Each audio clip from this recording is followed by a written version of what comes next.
आज का जो हमारा पहला टॉपिक है वो है IPSG। आई से हो गया इंटरनेशनल, सारे लोग बोलो। इंटरनेशनल, P से, पेशेंट, S से सेफ्टी, और G से गोल्स, गोल्स। ठीक है। इंटरनेशनल मतलब अंतरराष्ट्रीय, ये किसी एक देश तक सीमित नहीं है, ये पूरे वर्ल्ड में जाना जाएगा। ठीक है। पेशेंट मतलब आपका मरीज, सेफ्टी मतलब सुरक्षा। ठीक है।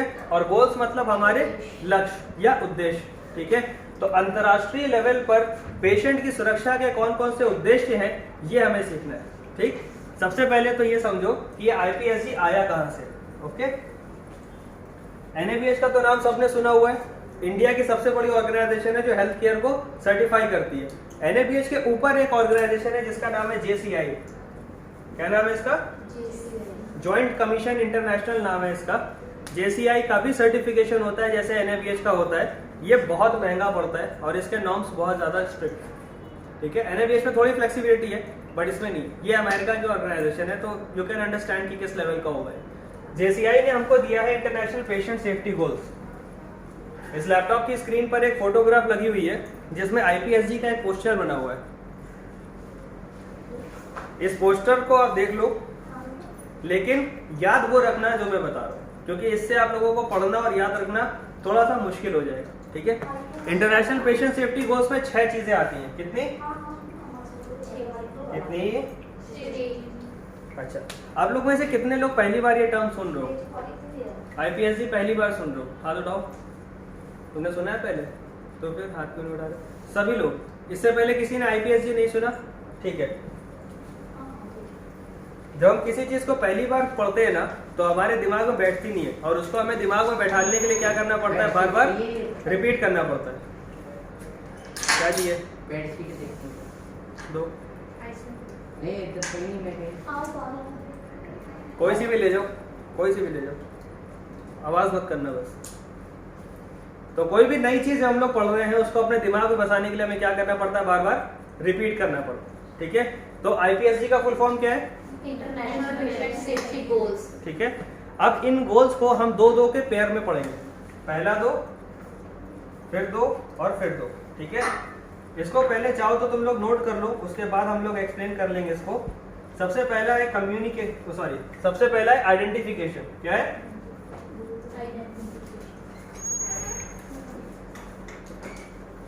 और दूसरा है कम्युनिकेशन।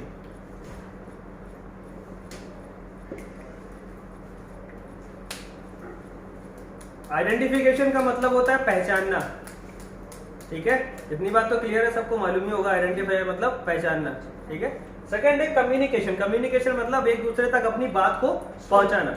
अब इसको सबसे पहला सेफ्टी गोल क्यों रखा गया है? अगर आपने पेशेंट गलत पकड़ लिया तो क्या उसका कोई भी काम आप सही करोगे? नहीं करोगे ना। किसी पेशेंट का अगर तुम्हें ECG करना है और पेशेंट की जगह अटेंडेंट को लिटा दिया तो क्या वो काम सही होगा? नहीं होगा। किसी पेशेंट की सर्जरी होनी है, उसकी जगह दूसरे पेशेंट को भेज दिया तो वो भी गलत है। तो जब तक आप पेशेंट को ही सही से आइडेंटिफाई नहीं करोगे तब तक आगे का कोई भी काम सही नहीं होगा। ठीक। तो आइडेंटिफिकेशन करने के लिए क्या क्या प्रोसेस है? अब हमने एक प्रॉब्लम तो ढूंढ ली, प्रॉब्लम के साथ हमको सोल्यूशन भी तो चाहिए। अगर हमें सोल्यूशन नहीं मिल रहा तो प्रॉब्लम बताने का कोई मतलब है? ठीक है। आइडेंटिफाई सही करने के लिए क्या करना चाहिए? कोई बता सकता है? जिससे हमारा एक्यूरेट आइडेंटिफिकेशन हो, पेशेंट को आइडेंटिफाई करने में गड़बड़ी ना हो। क्या करना चाहिए?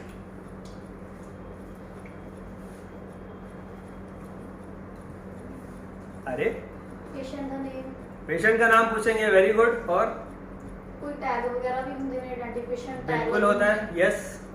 और बोलो बोलो बोलो, बोलोगे दिमाग चलेगा तभी। सारे फोन साइलेंट करो सबसे पहले। हाँ जी। आपको इसलिए बिठाया है क्योंकि पेशेंट को ट्रांसपोर्ट करना आपका काम रहता है ना। तो अगर पेशेंट सही नहीं पकड़ा तो किसी और को पहुंचा दोगे कहीं और। डांट कौन खाएगा? मेरी टीम।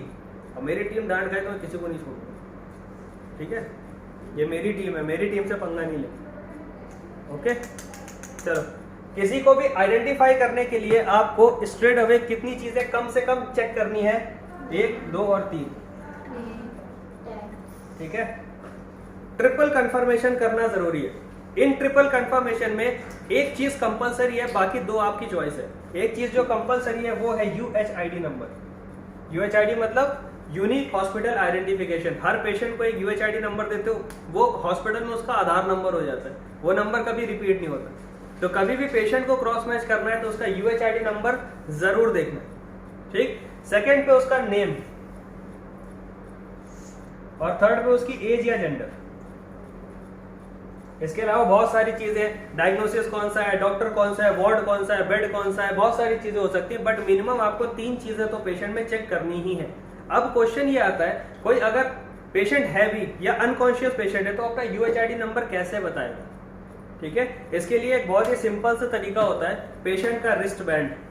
ये पेशेंट का हाथ है, ठीक है, हम इस पे ना एक बैंड लगा देते हैं, वो बैंड वाटरप्रूफ होता है और उसको हम फिट कर देते हैं, पैक कर देते हैं उसको। इसमें लिखा होता है उसका UHID नंबर, उसका नाम, एज और जेंडर, और उसका वार्ड या बेड जो लिखा होता है, ठीक है। ये काम इमरजेंसी में ही हो जाता है। जब पेशेंट एडमिट हुआ, एडमिट होने के बाद उसका नेम टैग बन गया, नेम टैग आपने उसके हाथ पे बांध दिया। कोई पेशेंट ऐसा है जो एम्पुटेटेड है या कोई बच्चा है जिसके हाथ पे नहीं बांधा जा सकता, उसके पैर पे बांध, ठीक है। बट ये आइडेंटिफिकेशन टैग हमेशा रहता है, और जब भी पेशेंट को ट्रांसफर किया जाता है या सर्जरी के लिए लिया जाता है तो इस बैंड से क्रॉस मैच किया ही जाता है, ठीक है। तो आपने जब भी 3 चीजें क्रॉस मैच कर लिया अगर, तो आपने आइडेंटिफिकेशन बिल्कुल कंफर्म कर लिया। जैसे आप रिसेप्शन पे जब आप लेते हो, किसी का बिल बनाते हो, आप उससे नाम पूछते हो, है ना, उसके डिटेल पूछते हो, मोबाइल नंबर क्या है, तकलीफ क्या है, दिक्कत क्या है। उसके बाद अगर वो चला गया और पेमेंट वापस देने आया, या आपने पेमेंट नहीं लिया उससे, आप पेमेंट लेने जा रहे हो, तो आप डबल क्रॉस चेक करोगे। फिर जब आप एंट्री करते हो तो भी क्रॉस चेक करते हो ना कि हमने किसी और के में तो एंट्री नहीं कर दी। फिर जब एंट्री बदलती है तो ऑफिस आते हो चेंज कराने के लिए, है ना। तो ये पार्ट्स होते हैं आइडेंटिफिकेशन के। इसलिए पेशेंट सेफ्टी में सबसे पहला पॉइंट कौन सा है, ठीक।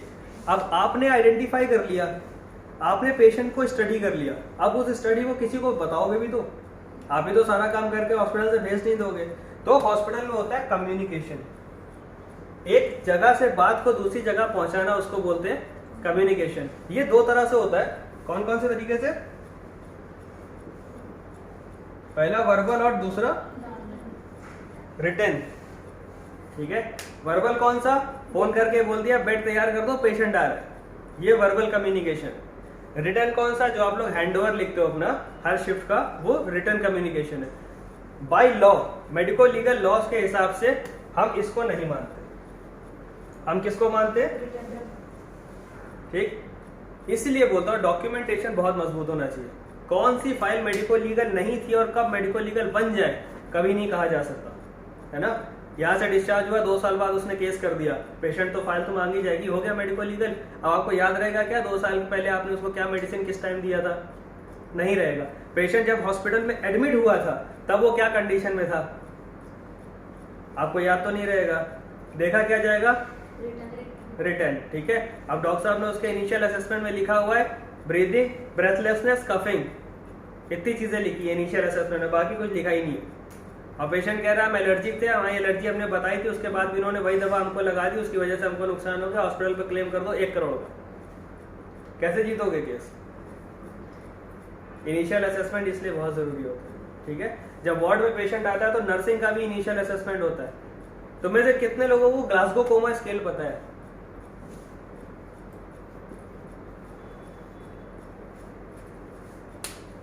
एक 2 3 4 5 6 7 8, तुमको नहीं जोड़ेंगे। 8 को हटाकर एक 9 को पता है कि GCS स्केयर क्या होता है और इसको कैसे कैलकुलेट करते हैं, ठीक है। ये सुना है कभी किसी ने,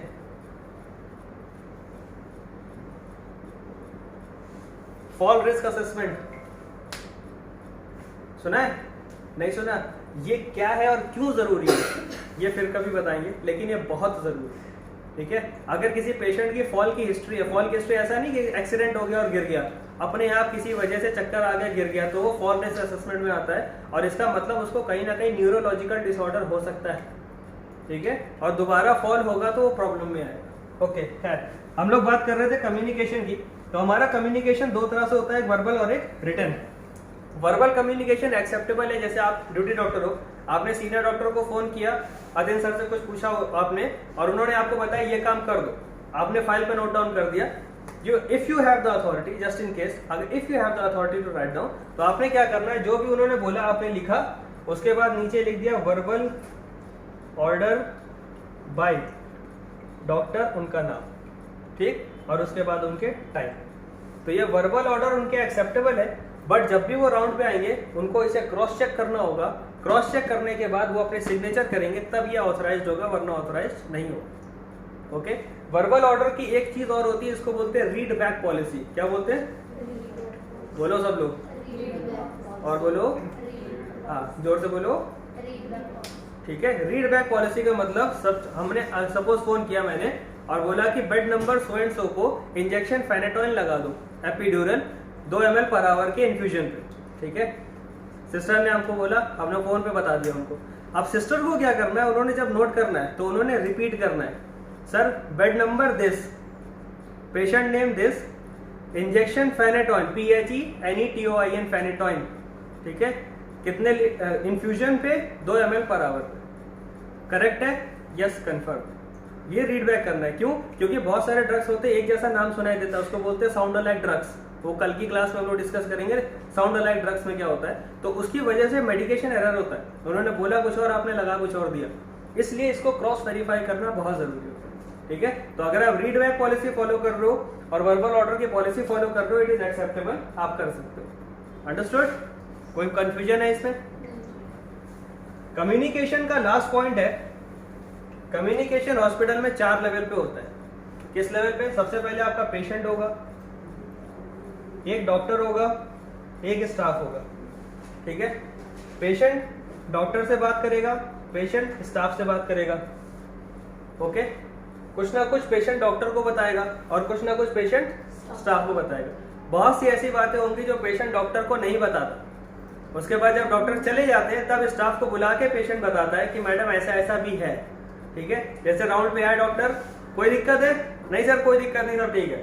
चले गए, मैडम पेट में दर्द हो रहा है, कॉन्स्टिपेशन हो रहा है, स्टूल नहीं पास हुआ। और सिस्टर क्या कहती, ये उनको नहीं बता पा रहे थे, जब राउंड पे आए थे डॉक्टर तब क्यों नहीं बताया?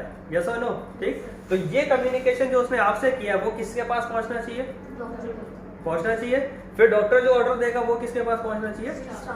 अब 24 घंटे आप तो ड्यूटी पे रहोगे नहीं, आप हैंडओवर भी दोगे, तो एक कम्युनिकेशन का लूप हो जाता है स्टाफ और स्टाफ का।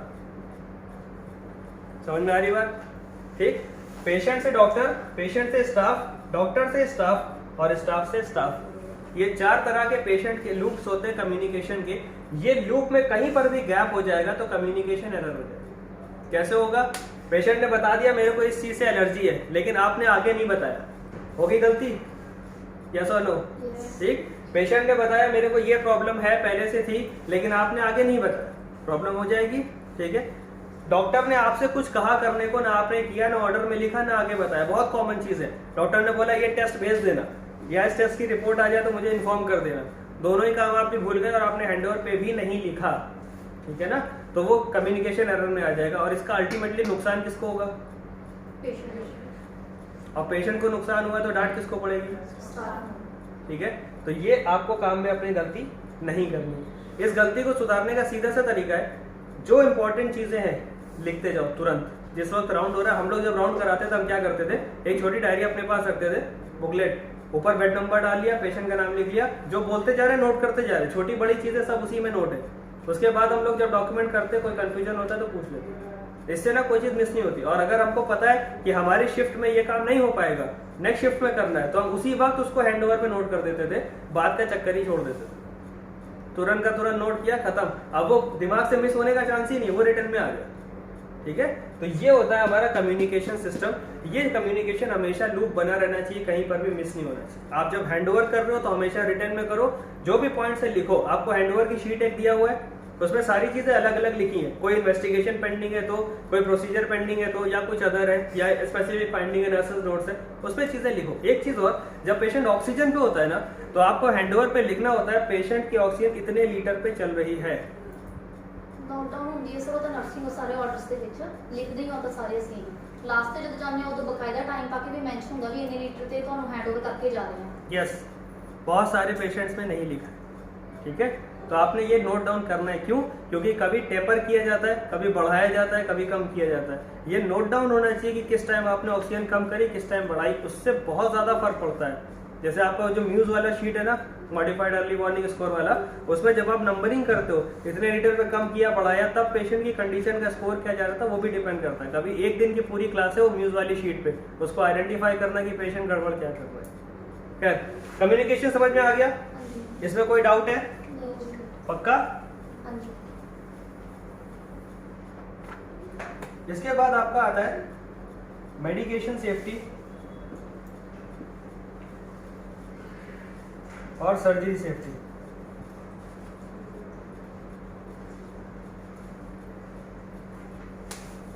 फटाक से लिखो और जल्दी से बोलो क्या क्या है। Medication safety, surgery safety. ठीक है, मेडिकेशन सेफ्टी का मतलब कोई भी मेडिकल करनी हो प्रॉपर्ली ऑब्जर्व करके पेशेंट को आइडेंटिफिकेशन करके फिर देंगे। अगर इसमें डाला है तो इसका क्या मतलब है? मेडिकेशन से पेशेंट को किसी तरह का नुकसान हो सकता है क्या? वो सब हो सकता है। कैसे होगा? एक एग्जांपल बताओ। किसी ने कोई भी मेडिसिन गलत दे दी, जिसमें किसी पेशेंट की कोई अपन आइडेंटिफिकेशन ही नहीं कर किसी और पेशेंट्स को देती। और एक एग्जांपल बताओ, कभी ऐसा हुआ है तुम लोगों के सामने, तुमने देखा हो कि मेडिसिन दिया पेशेंट को और वो नुकसान कर गई पेशेंट को? ऐसा कभी हुआ है? देखा है? कई बार ये भी होता सर भी पेशेंट को एलर्जी हो गई, मतलब वो दूसरे पेशेंट से एलर्जी का हो गया। एग्जैक्टली ठीक है। और क्या देखा होगा? और क्या नुकसान कर सकता है इंजेक्शन? टीचिंग वगैरह में लग जाती है किसी को, रिएक्शन हो सकता है, Reaction एलर्जिक हो जाता है। रिएक्शन कर सकता है, इचिंग हो जाती है। और मैम टीवी पे ऑफर है नीचे से इतना दो इंजेक्शन के ऊपर केस है। और क्या हो सकता है? चलो एक एग्जांपल बताते हैं। कहानी सुनोगे? बहुत देर से क्लास चल गई, अब थोड़ा कहानी सुनाते हैं, ठीक है?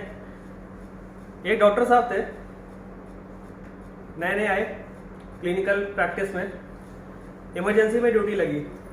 एक पेशेंट आया, उसको फिट्स आ रहे थे। फिट समझते हो? हाँ जी। सब लोग समझते हो ना? ठीक है, तो उसको फिट्स आ रहे थे, तो डॉक्टर ने पहले एप्सोलिन दिया। सीनियर डॉक्टर ने एप्सोलिन देने के बाद उसको कवर नहीं हुआ, तो इंजेक्शन हो गया अंदर सर। जाओ। तो जब वो काम कंप्लीट हुआ और उसका काम नहीं हुआ एप्सोलिन से, तो उन्होंने बोला इंजेक्शन डायज़ापम लगा दो। डायज़ापम सुना है सबने? सुना है? किसी ने नहीं सुना तो हाथ उठा के बता दो, उसकी पूरी फार्माकोलॉजी यही समझा दूंगी। इंजेक्शन डायज़ापम दिया गया, डॉक्टर ने बोला इसको इंजेक्शन डायज़ापम। अब बीइंग अ फ्रेशर, अगर आपको किसी इंजेक्शन के बारे में नॉलेज नहीं है तो पहले आपको उसके बारे में स्टडी करना चाहिए, आपको पढ़ना चाहिए, ठीक है? डॉक्टर साहब ने क्या किया, डायज़ापम 2 ml लिया सिरिंज में 5 ml की, उसको आईवी पे लगा, खट से आईवी बोलस। डायज़ापम इंजेक्शन एक मसल रिलैक्सेंट की तरह काम करता है और वो आपके रेस्पिरेशन को बंद कर देता है। ये उसका साइड इफेक्ट होता है। अगर किसी को डायज़ापम दिया जा रहा है तो मानकर चलो कि अगर थोड़ी सी भी गड़बड़ हुई तो उसके लंग्स काम करना बंद कर देंगे, डायाफ्राम ब्लॉक हो जाएगा और उसकी सांस बंद हो जाएगी। आईवी दे दिया, बोलस, सीपीआर चालू, कोड ब्लू अलर्ट, आईसीयू में शिफ्ट, इंट्यूबेट, सारे बवाले हो गए। सिर्फ गलती क्या थी, उन्होंने कुछ करने से पहले उसको स्टडी करना जरूरी नहीं था, ठीक है?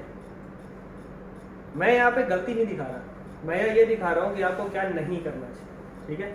रोज एक नई दवा आ रही है मार्केट में, मेडिकल साइंस कंटिन्यूसली चेंज हो रही है, रोज कुछ ना कुछ नया आ रहा है। जो भी नया आपके पास आता है सर्च करो। हर इंजेक्शन के अंदर एक इतनी बड़ी खर्री निकलती है, पर्चा बोलते उसको पढ़ो, उसमें चीज़ें लिखी होंगी, ये कौन सी क्लास की एंटीबायोटिक है, इसका एक्शन ये है, इसका रिएक्शन ये है, इसके सेफ्टी मेजर्स ये हैं, इसके साइड इफेक्ट्स ये हैं, उनको पढ़ना बहुत ज़रूरी है। अगर आपने नहीं किया तो आपके देने वाले मेडिकेशन से पेशेंट को नुकसान हो जाएगा और हमारा ये गोल फेल हो जाएगा। कितनी बार समझ में आती है? यस और नो? कोई डाउट है? नहीं, ठीक है? अभी मेडिकेशन सेफ्टी में जो हमारे पॉइंट्स आते हैं वो कुछ बेसिक लिमिटेड पॉइंट्स हैं, वो जल्दी ही खत्म हो जाएंगे, उसमें कोई इशू नहीं है। सेकेंड थिंग हमारी है सर्जरी सेफ्टी। सर्जरी सेफ्टी इसलिए डाला क्योंकि तुम लोगों ने बहुत बार सुना होगा गलत सर्जरी कर दी, ऑपरेशन गलत कर दिया, ऑपरेशन करने के बाद तौलिया अंदर छोड़ दिया, इंस्ट्रूमेंट अंदर छोड़ दिया, लेफ्ट का ऑपरेशन होना था राइट का कर दिया। सुना है ये सब? कभी तो सुना ही होगा। ये हकीकत है, ऐसा होता है, है ना। और अगर किसी को आपने इंसिजन लगा दिया, काट दिया और उसके बाद पता लगा कि हमने गलत किया, फिर कितनी बड़ी लापरवाही है। एक और लाइव एग्जांपल, 40 साल एक्सपीरियंस वाला न्यूरो सर्जन, ब्रेन का सीटी देखा उसने, उन्होंने बोला कि इसको क्लॉट है, बहुत ही इजी है उसको निकालना, हमें उस क्लॉट को बाहर निकालना है। ठीक, क्रेनियोटमी शुरू हुई, राइट साइड में था, डॉक्टर साहब ने बोला लेफ्ट साइड को प्रिपेयर करो। वो इतने कॉन्फिडेंट थे कि उन्होंने दोबारा सीटी स्कैन को सामने रख के देखना कंपलसरी नहीं समझा। जबकि कभी भी हम सर्जरी करते हैं, ओपन सर्जरी, तो हम उसके डायग्नोस्टिक्स को सामने लगा के करते हैं। क्यों? जरा सा भी अगर डाउटफुल केस है उसमें देख लो। स्पेशली न्यूरो सर्जन तो बिना व्यू बॉक्स के करते ही नहीं सर्जरी, बट उन्होंने नहीं देखा। उन्होंने क्या किया, उन्होंने स्कल को ओपन कर दिया। स्कल ओपन करने के बाद उन्होंने जब लेफ्ट साइड में देखा तो वहां पे कोई क्लॉट नहीं, और क्लॉट था राइट साइड में। जल्दबाजी में उसको बंद किया गया, बंद करके दूसरी साइड किया। छेड़ो नहीं किशन, अभी कुछ नहीं करो, अभी कुछ नहीं करो। तो उसका क्लॉट जो था वो राइट साइड में था, तो उसको बंद कर दिया गया। तुरंत दूसरा केस खत्म किया, ये वो पेशेंट एक्सपायर हुआ, वो बचा ही। तो ओटी से वो कभी बाहर निकाल ही नहीं पाए। ठीक है, ये बहुत बड़ी गलती थी, है ना। एक बहुत कॉमन, पेट में तौलिया छूट गया, पेट में कैंची छूट गई, ये सारी चीजें भी। तो ये इसका तरीका क्या होता है, जब भी आप सर्जरी, तुम्हें से कितनों ने सर्जरी करवाई है? देखी हुई है वैसे, करवाई नहीं है? करना है? अगर तुम्हें इंटरेस्ट है सर्जरी में पार्ट लेने का, मैं करवा सकता हूँ, I can make it happen. तो मैं अपने साथ स्क्रब करके, डॉक्टर के साथ खड़ा करके तुम्हें सारी चीजें सिखा सकता हूँ, अगर चाहते हो तो आई कैन मेक इट। ठीक है, तो तरीका क्या होता है ना, जब हम सेट बनाते हैं, सेट बनाने के बाद जब उसको खोलते हैं सर्जरी से पहले, तो उसकी काउंटिंग करते हैं, उसमें स्पंज कितने थे, उसमें नीडल कितनी थी, उसमें ये वो वगैरह जो भी चीजें थी। और जब सर्जरी खत्म होती है तो उसको पैक करने से पहले उसको दोबारा काउंटिंग करते हैं। अगर वो काउंटिंग बराबर है, नंबर सही है, तो फिर ठीक है। अगर वो गड़बड़ है तो जब तक वो मिल नहीं जाता तब तक क्लोज नहीं किया जाता केस। छत्तीसगढ़ का मेरा एक क्लाइंट था, एक ऑर्थो सर्जन थे, वो दिल्ली में काम कर रहे थे। दिल्ली की एक नर्स ने उन्हें केस क्लोज नहीं करने दिया। क्यों? क्योंकि उन्हें एक गॉज पीस नहीं मिल रहा था। उसने कहा सर मेरी काउंटिंग में एक गॉज पीस कम है, मैं आपको क्लोज नहीं करने दूंगा। और उसने बाकायदा उस सर्जन से कंसेंट लिखवाई कि मुझे काउंटिंग में एक गॉज पीस कम मिल रहा है, लेकिन डॉक्टर कह रहे हैं क्लोज कर दो, तो वो क्लोज करा। ये एक नर्स की अथॉरिटी थी वहां पर। उसके बाद वो मिला खैर दूसरी जगह, उससे उन्होंने क्लीन किया था तो दूसरी जगह रख दिया था। तो ये सर्जिकल सेफ्टी का एक पार्ट है। सर्जिकल सेफ्टी 3 हिस्सों में होती है, पहला प्री ऑप, दूसरा इंट्रा ऑप और तीसरा पोस्ट ऑप। ठीक है, तीनों में ही हम सर्जिकल सेफ्टी को देखते हैं। आखिरी के जो 2 पॉइंट्स है हमारे, वो है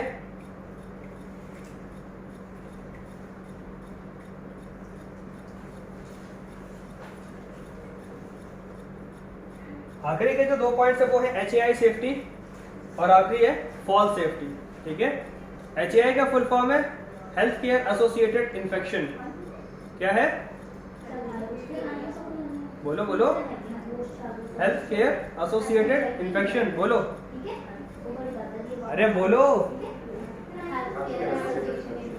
चलो, जब तक तुम सारे के सारे HAI का फुल फॉर्म सही नहीं बोलते ना, शाम तक मैं ये फुल फॉर्म बुलवाता रहूंगा। HAI का फुल फॉर्म क्या है? Health care associated infection. हाँ, पूरा बोलो। ठीक, इसका मतलब ये होता है जब पेशेंट का आप ट्रीटमेंट कर रहे होते हो तो कुछ इन्फेक्शन आप भी उसको देने का रिस्क रखते हो, उसको बोलते हैं हेल्थ केयर एसोसिएटेड इन्फेक्शन। इसकी एक दिन की अलग क्लास है। एक्चुअली इसके अंदर 5 चीजें आती हैं और पांचों की अलग अलग क्लास है, तो एक दिन में इसे कवर करना पॉसिबल नहीं, ये आज डिस्कस नहीं करेंगे। लास्ट थिंग है फॉल। फॉल का मतलब क्या होता है? गिरना। ठीक है, यहाँ पे किसकी बात हो रही है? पेशेंट की। तो पेशेंट से रिलेटेड गिरने के जो इवेंट्स हैं वो भी किस में आ जाएंगे? पेशेंट की सेफ्टी में। ठीक, अब इसमें सारी चीजें आती हैं। पेशेंट गिर जाए, पेशेंट के ऊपर कुछ गिर जाए, या पेशेंट बेड से गिर जाए, पेशेंट के ऊपर पंखा गिर जाए, या उस पर कोई इक्विपमेंट गिर जाए, तो ये सारी चीजें कौन सी होती है? ये पेशेंट फॉल में आती है। ओके, ये देखा गया है कि पेशेंट फॉल की वजह से बहुत ज्यादा नुकसान होता है। आप लोगों ने भी देखा होगा, एक पेशेंट आईसीयू में था जो बेड से नीचे गिर गया था, उसकी एक तरफ की इतना हिस्सा पूरा काला पड़ गया था, और उसको देखकर पहला रिएक्शन था ये ब्लैक फंगस तो नहीं है, है ना। कोविड के टाइम पे एक बंदा जिसकी आधी आंख का हिस्सा काला पड़ा है, पहला रिएक्शन क्या होगा? ब्लैक फंगस, ठीक, और डर गए। फिर उसकी हिस्ट्री ली गई, क्या हुआ, पिछली बार कहीं पर वो एडमिट था तो वो मुंह के बल जमीन पे गिर गया। एक हेल्दी पेशेंट का गिरना अच्छा नहीं है ना। और ये फॉल सबसे ज्यादा कब होता है, पेशेंट को शिफ्ट करते टाइम।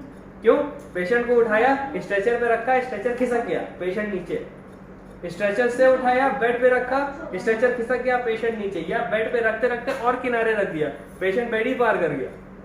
या ये जो गद्दा होता है स्लिप करता है, किसी किसी में होता है, इसमें तो लॉक लगा हुआ है, किसी किसी में स्लिप करता है, उसने गद्दे पे रखा, गद्दा ही समेत नीचे चला गया, तो ये क्या होता है, patient fall. Second thing, washroom जा रहा है, पैर फिसलना, पोछा लगा है, गीली फर्श, ये तो बहुत कॉमन है। ओके, तो हमें पेशेंट को फॉल से भी बचाना होता है। तो हमारे ये जो 6 पेशेंट सेफ्टी गोल्स हैं, इनमें से पहले 2 कौन से हैं, आइडेंटिफिकेशन और कम्युनिकेशन। उसके बाद 2 कौन से, और सर्जरी सेफ्टी। उसके 2 कौन से, HEI सेफ्टी और फॉल सेफ्टी। आसान है, याद हो जाएंगे, भूलोगे तो नहीं, ठीक। इसी सीक्वेंस में याद करना तो हमेशा याद रहेगा। अब हमने आइडेंटिफिकेशन कवर कर लिया। आइडेंटिफिकेशन में पेशेंट की कितनी चीजों को चेक करते हैं, मिनिमम 3 चीजों को क्रॉस चेक करेंगे। कम्युनिकेशन का लूप, वर्बल और रिटन, ठीक है, इसमें कुछ गड़बड़ी तो नहीं होनी चाहिए। सर्जरी सेफ्टी बाद में, HEI सेफ्टी बाद में। फॉल डिस्कस कर लिया है, फॉल का एक टॉपिक जो वल्नरेबल पेशेंट का वो कर लेंगे। Now coming to medication safety. सभी क्लिनिकल स्टाफ के लिए मेरा क्वेश्चन, तुम सब लोगों ने राइट्स ऑफ मेडिकेशन पढ़े होंगे, पढ़े हैं ना, बताओ कौन से होते हैं वो 5 राइट्स। राइट क्लाइंट, हाँ, राइट ड्रग, और राइट डोज, राइट टाइम, हाँ, और राइट रूट, और 5 हो गए जी, 5 हो गए, 6 हो गए, 5 हो गए। फिर भी एक नहीं बताया। क्यों मैं 3 बता, फ्रीक्वेंसी कौन बताए, सब लोगों ने नर्सिंग में पढ़े 5 राइट्स, पढ़े कि नहीं पढ़े बताओ। क्यों करते हैं? आगे क्यों क्या?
तो पेशेंट का राइट होता है रिफ्यूज करने का, वो मना कर सकता है और आप जबरदस्ती नहीं कर सकते कि नहीं ऑर्डर में पड़ा है डॉक्टर का तो आपने दवा देनी ही देनी, ठीक है ना।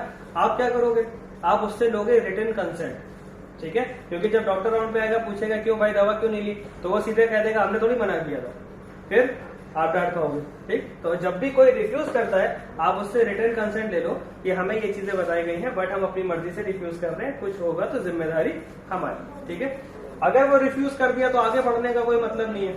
अगर उसने बोला नहीं ठीक है कंटिन्यू कर लो, तो आपके आते हैं वो जो 5 राइट्स पहले थे वो सारे उसको याद करने का सबसे अच्छा तरीका कौन कहा कब क्यों कैसे, ठीक है। कौन, राइट, ड्रग, सबसे पहली चीज कौन सा ड्रग देना, यस और नो। इंजेक्शन का नाम ही तो पूछोगे सबसे पहले कौन सा देना है, तो सबसे पहला होता है राइट ड्रग। दूसरा कितना देना है, 1 ml 2 ml 100 ग्राम 200 ग्राम कितना देना है, तो दूसरा क्या होगा राइट डोज। अब देना कैसे, आईवी देना है कि ओरल देना है कि आईएम देना है कि किस तरह से देना है, सबड्यूरल या हमें इन्फ्यूजन पंप से देना है, बहुत सारे रूट्स है, तो कैसे देना है, that is called right route. और कितनी देर में देना है, यहाँ पे देखो मैंने राइट फ्रीक्वेंसी नहीं लिखा है, आपका जो 5R था उसमें फ्रीक्वेंसी था, मैंने यहाँ पे राइट टाइम लिखा है। टाइम क्यों लिखा है, क्यों, कितनी देर में देना है। इन्फ्यूजन अगर दे रहे हो तो कितने घंटे में चलेगा, ठीक है, किस वक्त देना है, स्टैट देना है कि बीडी देना है कि टीडीएस की 2 घंटे बाद, ठीक, स्टैट देने के बाद रिपीट कितने घंटे बाद करना है वो, और इसकी फ्रीक्वेंसी क्या होगी, वो तीनों चीजें इसमें टाइम में आ जाए, ओके, ठीक है। अब आपने ये सारे काम कर दिए, इसके बाद आता है डॉक्यूमेंटेशन। क्या आता है, आपने काम किया तो आप रिटर्न में तो डालोगे, तो आपने सारा काम सही किया। दीपिका पेशेंट थी, दीपिका को आपने सारी मेडिसिन बिल्कुल सही लगाई, लेकिन डॉक्टर राहुल की फाइल में नोट कर दिया, तो कोई मतलब बना है सबका नहीं। या फिर आप महान लोग, आपने नोट ही नहीं किया, आपने बोल दिया डॉक्टर दानिश को सर नोट कर देना, और इन्होंने नोट नहीं किया, फिर गलती हुई, आपका सारा प्रोसीजर वेस्ट हो गया। तो राइट डॉक्यूमेंटेशन। अब आपने इंजेक्शन तो लगा दिया, उसके बाद उसका असर आ रहा है कि नहीं, उसको इवेल्युएट करना भी तो आपका काम है। तो आखिरी पॉइंट कौन सा है, इवेल्युएशन। दीपिका मैडम ने इंजेक्शन लगाया 1 ml, ठीक है, 15 मिनट बाद देखा सर असर नहीं आ रहा, लगा दूं, पूछा था कि नहीं पूछा था, तो ये 15 मिनट बाद इन्होंने क्या किया, इवेल्युएशन किया कि जो काम इन्होंने किया है वो सही हुआ है कि नहीं हुआ, उसका असर कितना आया, और अब आगे हमें क्या करना है। तो this is called right evaluation. ये आपके 10 राइट्स होते हैं मेडिकेशन। इनमें किसी को कोई डाउट है, कुछ पूछना है, नहीं, तो शुरू से लेके 10 तक एक बार में फटाफट सारे बोल जाओ। 10 राइट्स कौन से, सबसे पहला, एक मिनट, एक एक करके बोलेंगे, सब लोग साथ में बोलेंगे और सब लोग बोलेंगे, ठीक है। पहला कौन सा है, राइट पेशेंट, दूसरा राइट रीजन, तीसरा राइट टू एजुकेट, चौथा राइट टू रिफ्यूज, फिर राइट ड्रग, फिर राइट टाइम, फिर राइट टाइम, फिर राइट टाइम, फिर राइट डॉक्यूमेंटेशन और लास्ट में एवेल्युएशन। शाबाश।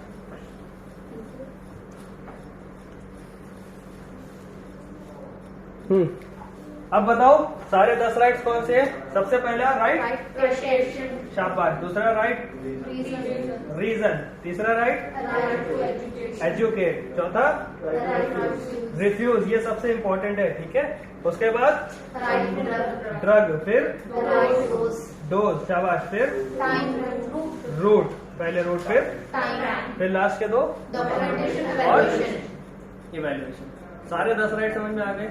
ये सारे के सारे 10 राइट आप सही कर रहे हो तो आप मेडिकेशन सही कर रहे हो, पेशेंट को रिएक्शन नहीं होगा, दिक्कत नहीं होगी। अगर इसमें से कहीं पर भी आप कुछ भी गलती कर जाते हो तो उसको बोलते हैं मेडिकेशन एरर। क्या बोलते हैं, मेडिकेशन एरर। ये आपका नोटिफाइबल एरर होता है जिसको आपको रिपोर्ट करना होता है अपने मैनेजमेंट को, ठीक है। तो आपका नेक्स्ट टॉपिक है मेडिकेशन एरर। तो जो 10 राइट्स थे उनमें से किसी भी एक में अगर आपसे गलती हो गई तो वो कहलाएगा क्या, मेडिकेशन एरर, ठीक है। अब ये मेडिकेशन एरर का आपने करना क्या है, आपको इसको रिपोर्ट करना है हमको, मैनेजमेंट को, ठीक है। मैनेजमेंट को रिपोर्ट करना है, कैसे, रिटर्न में। और सब लोगों के लिए प्लीज बी श्योर आप अपनी गलतियां खुद रिपोर्ट करो, वो ज्यादा बेहतर है बजाय किसी और के आपको रिपोर्ट करवाने। क्योंकि अगर दीपिका बोलेगी इससे ये गलती हुई तो आप कहोगे आपने मेरी शिकायत करी, वो शिकायत करना नहीं है। ये डिटेल कभी भी किसी से शेयर नहीं की जाती, ये हॉस्पिटल के ट्रेनिंग पर्पज में होती है। फॉर एग्जाम्पल डॉक्टर साहब ने डायज़ापाम गलत लगाया था ना, तो हमने डॉक्टर साहब का नाम बताया क्या, हॉस्पिटल बताया कौन सा था, नहीं बताया ना, हमने इंसिडेंस बताया ताकि आप लोगों को ट्रेनिंग दी जा सके कि ये गलती आप ना करें, ठीक है। और ये मेडिकेशन एरर रिपोर्ट करना सिर्फ आगे होने वाली गलतियों को रोकने के लिए है। समझ में आ रही बात, ठीक। दो चीजें होती है हॉस्पिटल में, एक होता है गलती, दूसरा होता है नेग्लिजेंस मतलब लापरवाही। गलती एक्सेप्टेड है, लापरवाही एक्सेप्टेड नहीं। यस और नो, ठीक है। आपने कोई, जैसे आपने ये ड्रग लगाया, इसका असर नहीं आया, ये आपकी गलती है नहीं है, ये एक्सेप्टेबल है, ठीक है। लेकिन डॉक्टर साहब ने बिना पूछे डायज़ापाम डायरेक्ट आईवी लगाया था, वो नेग्लिजेंस है, ये नहीं हो रहा। ओके चलो, मेडिकेशन एरर रिपोर्ट करोगे। एक एग्जांपल बताओ, कभी किसी से मेडिकेशन एरर हुआ है। एक बहुत कॉमन है, राइट टाइम। राइट टाइम वाला हमेशा होता है, कभी मेडिकेशन राइट टाइम पे नहीं पहुंच पाती है, आधे घंटे 1 घंटे का मार्जिन ऊपर नीचे होता ही है कि नहीं होता है, ठीक है। बट ये एक्सेप्टेबल है। लेकिन अगर किसी की डोज मिस हो जाती है किसी भी वजह से, तो आपको रिपोर्ट करना है कि वो डोज मिस हो गई। समझ में आ रही बात, क्लियर है, ठीक है। इन्फॉर्मेशन मेरे तक पहुंचना बहुत जरूरी है और पहुंचनी चाहिए, इसकी रिस्पॉन्सिबिलिटी आप 2 और 3 लोग, ठीक है। अगर ये खुद रिपोर्ट करते हैं वेल एंड गुड, नहीं करते आप, ठीक है। मेडिकेशन एरर समझ में आया। अब हमें प्रॉब्लम तो मिल गई कि मेडिसिन देने में मेडिकेशन एरर होता है, उसका सोल्यूशन भी तो चाहिए कि नहीं चाहिए, ठीक है। मेडिकेशन एरर होने के सबसे ज्यादा कॉमन रीजन कौन सा है, सबसे ज्यादा कॉमन रीजन है लासा। क्या है, बोलो। लासा का फुल फॉर्म कौन बताएगा।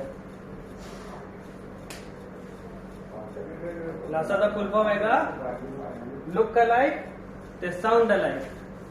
सुना है कभी, कभी नहीं सुना, या तो तुमने पढ़ा नहीं या तुम्हारे टीचर डल लेते बिल्कुल। और मैं ये मान नहीं सकता कि तुम्हारे टीचर बिल्कुल ही लोग होंगे, क्योंकि एनएफएच हो चुका है, रिन्यूअल कराने जा रहे हो तुम लोग, तो लासा तो पढ़ाया ही होगा, ठीक है। एनीवेज चलो इसको 2 पार्ट में कर लेते हैं।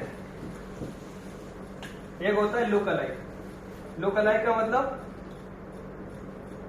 अरे इंग्लिश तो आती होगी थोड़ी बहुत, क्या चाहिए, तुम भी पढ़ोगे।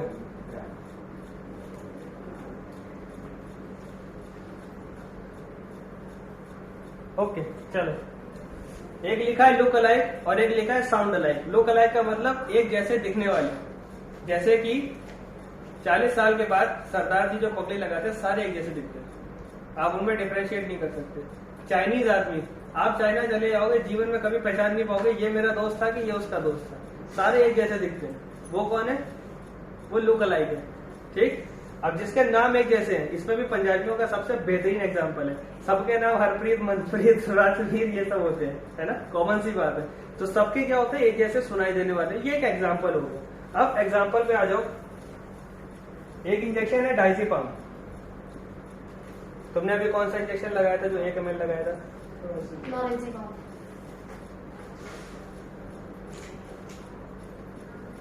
अगर हम आपको फोन पर बोले ये इंजेक्शन लगा दो, इन दोनों के नाम में कंफ्यूजन होना पॉसिबल है कि नहीं है, यस और नो। क्यों, दोनों एक जैसे दिखाई देते हैं, सुनाई देते हैं, सॉरी, ठीक है।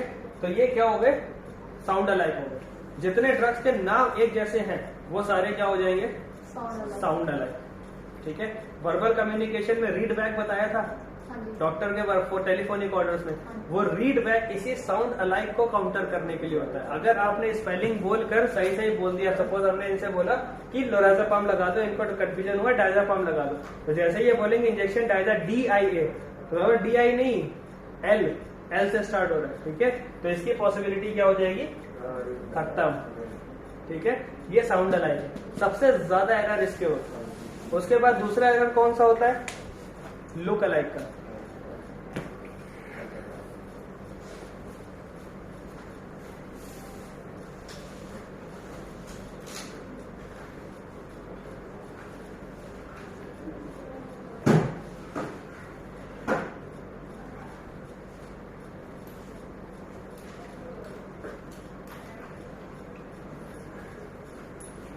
ये कुछ इंजेक्शन है मेरे हाथ में, इन तीनों को देखकर बताओ, इन तीनों में से कोई एक जैसा दिख रहा है? नहीं दिख रहा, सारे अलग अलग हैं। इन दोनों में से इसमें भी अलग अलग दिख रहा है। क्यों? क्योंकि इसकी प्रिंटिंग रेड कलर से है, इसकी प्रिंटिंग ब्लू कलर से। ठीक है, एम्पुल में यहाँ पे ब्लू मार्किंग है, इसमें नहीं है, तो ये भी दोनों अलग अलग दिख रहे हैं। ओके, अब इनके बीच में बता सकते हो ये एक जैसे दिख रहे हैं? यस और नो? एक जैसे दिख रहे हैं कि नहीं, है ना? ये भी रेड से प्रिंट है, ये भी रेड से प्रिंट है, दोनों के इंजेक्शन का कलर भी सेम है और साइज भी सेम है। ठीक है, तो इसको क्या बोलेंगे? Look alike. ये एक जैसे दिखने वाले, बट एक इंजेक्शन पेरिनॉम है और एक इंजेक्शन डेक्सामीथासोन। ठीक है, अब ये दोनों इंजेक्शन अगर ऐसे करके एक साथ रखे होंगे और आप हमेशा जल्दी में होते हो और आपसे बोला पेरिनॉम लगा दो, तो पॉसिबिलिटी है पेरिनॉम की जगह डेक्सोना उठाने की, है ना? कर सकते हो। तो ये होता है लुक अलाइक का एरर। ये सबसे ज्यादा एरर होता है फार्मेसी में। आपके पास इसकी पॉसिबिलिटी कम होती है, बट इसकी एरर कहाँ पे होती है? इसकी होती है फार्मेसी में, क्योंकि सारे इंजेक्शन एक साथ एक जैसे रखे होते हैं, तो वो एक की जगह दूसरा दे देते हैं। या फिर इसकी एरर होती है जब आप पेशेंट को ड्रग देने जा रहे हो, तो तब आप अगर एक की जगह दूसरा ड्रग ले लोगे तो ये एरर हो जाएगा। हर चीज हमेशा डबल क्रॉस करो, क्रॉस चेक करोगे, तभी आप इससे सेफ रहोगे। अभी आपको लुक अलाइक और साउंड अलाइक का मकसद समझ में आ गया? ठीक, हमें प्रॉब्लम पकड़ में आ गई। अभी एक प्रॉब्लम थी कि मेडिकेशन एरर हो रहा था, प्रॉब्लम का रीजन क्या था वो पकड़ में आ गया। प्रॉब्लम का सोल्यूशन क्या है? अब आ जाओ सोल्यूशन पे। ठीक है,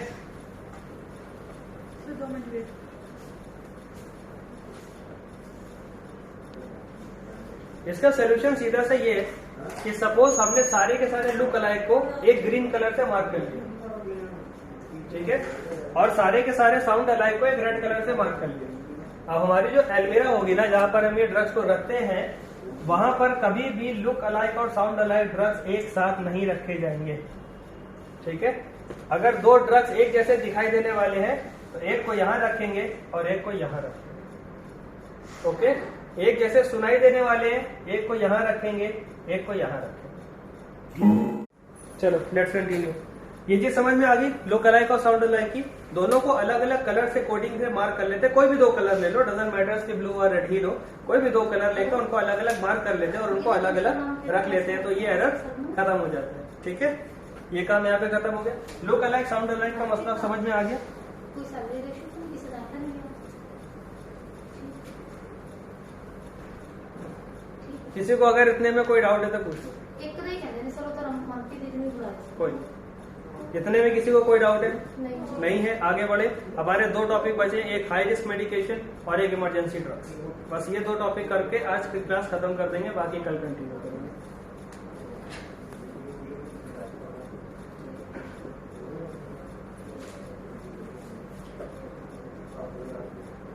बहुत ही छोटा सा टॉपिक है, बहुत ही आसान टॉपिक है, हाई रिस्क मेडिकेशन और इमरजेंसी ड्रग्स।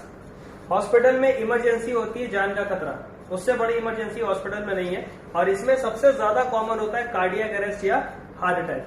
ठीक है, तो सिंपल सी बात है, हार्ट अटैक को टैकल करने के लिए जितने ड्रग्स की जरूरत है वो कौन से हो गए? Emergency drugs. ठीक, इसका पर्पस क्या होता है? हर वार्ड में एक इमरजेंसी ड्रग की ट्रे बना के रख दी जाती है। कभी भी पेशेंट को रिक्वायरमेंट हुआ, एनाफिलेक्टिक शॉक होता है, हाइपोवोल्यूमिक होता है, ब्लीडिंग होती है, इमरजेंसी केसेस आते हैं, कार्डियक अरेस्ट होता है, या शॉक पड़ जाता है, या फिर कुछ भी होता है, स्ट्रोक आ जाता है, तो वो इमरजेंसी ट्रे लेकर जाओ और उसमें रख के ड्रग्स का इस्तेमाल करो और पेशेंट को ठीक करो। उसके बाद जो ड्रग्स यूज हुए हैं उनको वापस रिप्लेस कर लो, और इस ट्रे को हमेशा मेंटेन रखो। ये ट्रे बनवानी है, इसकी लिस्ट प्रिपेयर है, बहुत ही जल्दी ये ट्रे आप सब लोगों के पास वार्ड में पहुंच जाएगी। इसको वार्ड में देने से पहले मेरा पर्पस है आप सब लोगों को इस पे रखे एक एक इंजेक्शन के बारे में सारी डिटेल बता देना, कि अगर एक पर्टिकुलर इंजेक्शन रखा है तो उसका यूज क्या है, उसके इंडिकेशन क्या है, उसका कॉन्ट्रा इंडिकेशन क्या है, उसको देना कैसे है, आईवी की आईएम, अगर देने पे कोई कॉम्प्लिकेशन होने की पॉसिबिलिटी है तो क्या पॉसिबिलिटी है, और अगर कॉम्प्लिकेशन होता है तो उसको मैनेज कैसे करना।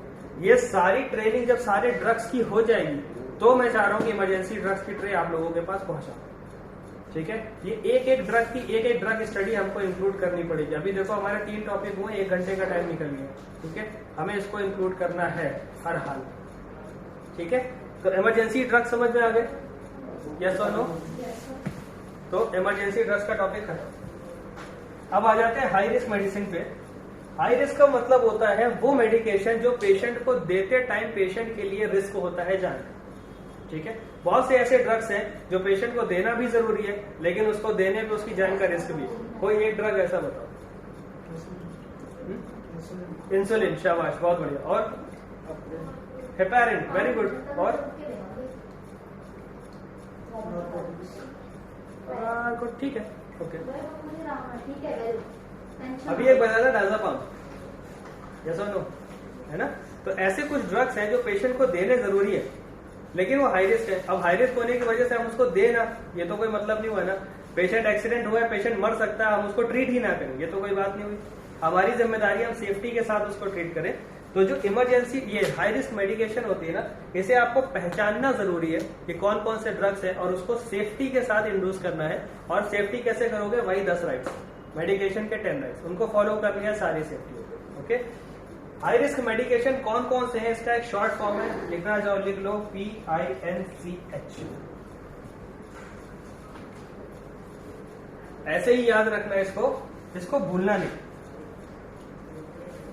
सबसे सिंपल तरीका है, इससे ज्यादा सिंपल बना नहीं सकता मैं। पी से होता है तुम्हारा पोटेशियम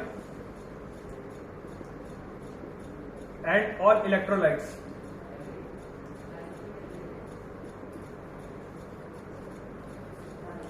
इलेक्ट्रोलाइट समझते हो? इलेक्ट्रोलाइट्स का मतलब कोई भी केमिकल जिसके ऊपर चार्ज हो, प्लस या माइनस का। जैसे कि पोटेशियम होता है K+, क्लोरीन होता है Cl-, है ना, सोडियम होता है Na+, होता है कि नहीं होता? तो ये क्या हो गए, इलेक्ट्रोलाइट्स। अब आयंस, यस। तो आयंस या इलेक्ट्रोलाइट्स के जो इंजेक्शंस होते हैं वो बहुत रिस्की होते हैं बॉडी के लिए, क्योंकि अगर थोड़ा सा भी डोज ऊपर नीचे हो गया तो पेशेंट की बॉडी बिल्कुल कोलैप्स कर सकती है।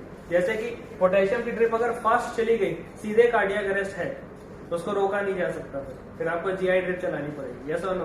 पोटेशियम की ड्रिप हमेशा स्लो चलेगी, ओके।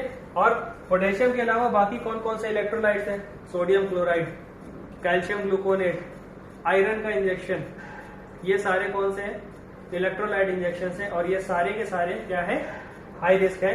तो इनको आपको सेफ्टी के साथ इंड्यूस करना पड़ेगा।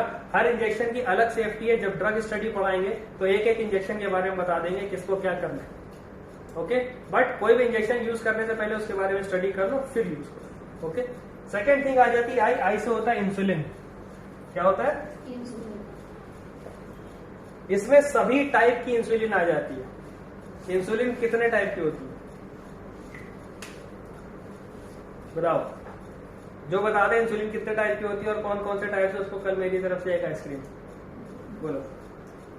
लेकिन बताना अभी ये, कल नहीं।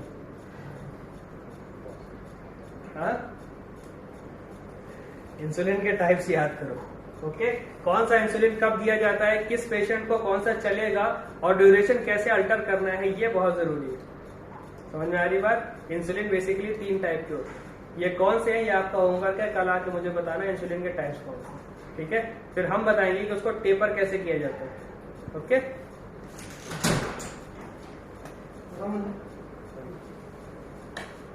एन से होता है नार्कोटिक और साइकोट्रोपिक। नोट कर लो, एन से क्या है, केवल एक ही पढ़ रहा है क्या, सो रहे बाकी सब सारे बोलो। एन से क्या है,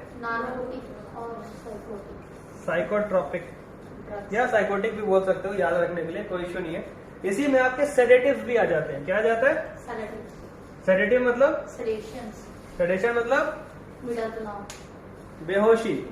जो ड्रग्स आपको सेडेट कर सकते हैं या जो नार्कोटिक इफेक्ट कर सकते हैं या जो साइकोट्रोपिक ड्रग्स होते हैं, वो आपके हाई रिस्क मेडिसिन में आते हैं, चाहे वो टैबलेट हो, चाहे इंजेक्शन हो, चाहे जो कुछ, ठीक है। ये इकलौती ऐसी चीज है जो टैबलेट पे भी हाई रिस्क। अंडरस्टूड, इसमें कोई कंफ्यूजन है? अपने होमवर्क में एक चीज और ऐड करो कि नार्कोटिक और सेडेटिव में फर्क क्या है। क्या सारे सेडेटिव नार्कोटिक्स होते हैं या सारे नार्कोटिक सेडेटिव होते हैं या नहीं, ठीक है। सी से होता है कीमोथेरेपी। किसी को कैंसर की थेरेपी चल रही है, कीमोथेरेपी या साइटोटॉक्सिक, एक्चुअल वर्ड है इसका साइटोटॉक्सिक, बट याद रखने के लिए कीमोथेरेपी के ड्रग्स वो आपके सी में आ जाएंगे। और एच से होता है हेपेरिन और सारे एंटीकोगुलेंट जो ब्लड को क्लॉट होने से रोकते हैं, वो आपके हाई रिस्क मेडिकेशन में आ जाता है।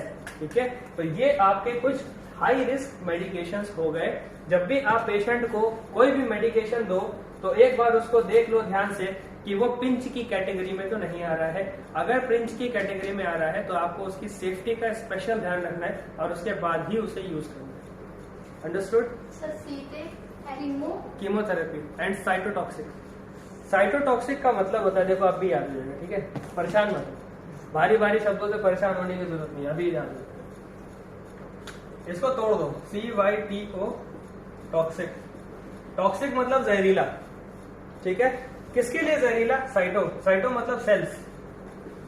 जहां भी साइटो लिखा हो वो बॉडी के सेल से रिलेटेड है, और टॉक्सिक लिखा हो मतलब जहरीला। हमारी बॉडी के सेल्स के लिए जो जहरीली चीजें हैं वो है साइटोटॉक्सिक ड्रग। कीमोथेरेपी क्या करता है? हमारे बॉडी के कैंसरस सेल्स को मार देता है, तो हमारे उन सेल्स के लिए तो जहरीला ही हुआ ना। और कीमोथेरेपी 100% एक्यूरेट नहीं है, कुछ नॉर्मल सेल्स को भी मारता है, तभी हमारी इम्यूनिटी डाउन होती है, बॉडी वीक हो जाती है, ये सब होता है। यस, तो दीज आर साइटोटॉक्सिक ड्रग्स। एक चीज और ध्यान रखो, जब हम बायोमेडिकल वेस्ट का सिंबल बनाते हैं तो ऐसा कुछ करके बायो हजार्ड का सिंबल उसमें लगाते हैं। जो साइटोटॉक्सिक ड्रग का वेस्ट होगा वो येलो कलर के बिन में जाएगा, बट उसमें ऐसा ट्राइंगल बनाकर सी लिखा होगा, है ना। गूगल पे सर्च कर लेना साइटोटॉक्सिक सिंबल, तो येलो कलर के ट्राइंगल पे सी लिखा होगा, वो साइटोटॉक्सिक होगा। समझे? हमारे यहाँ कीमो का काम नहीं है, लेकिन आप लोगों को पता होना चाहिए क्योंकि ये हर जगह आता है, क्वेश्चन भी आता है आपके कॉम्पिटिशन में। ओके, तो इतनी चीजें सबको क्लियर है? किसी को कोई डाउट है? कुछ पूछना है किसी को? इस सवाल के अलावा की क्लास खत्म कब होगी? इसके अलावा कुछ पूछना है तो बताओ।